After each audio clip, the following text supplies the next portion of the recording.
Tuôn ban vô đình kể ta tí đời khung trân trọng vì mỗi chi tin đen hà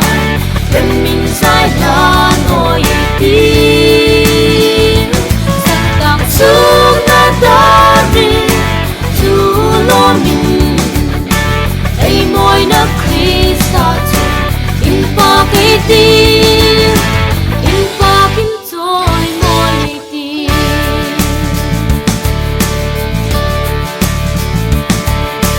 ta nếm một tùy tùy hà tùy suri lê van hai khi để nuôi à sinh tình đen hà la la ni tin kể tí đời khung trân trọng vì mỗi chi tin đen hà bên mình sai là ngồi tin sang cảm xúc ta đã đi chú lo mình ấy mỗi nấc khi xa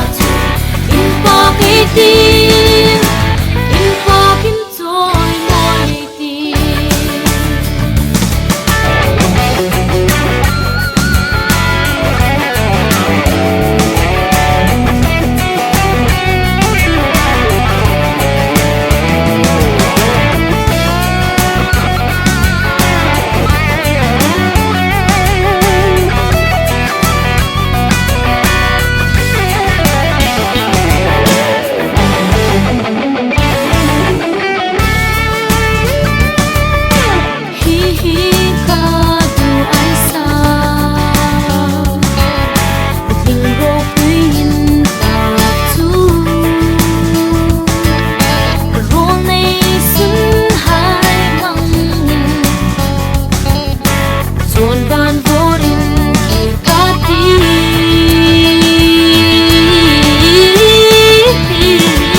khung trân trọng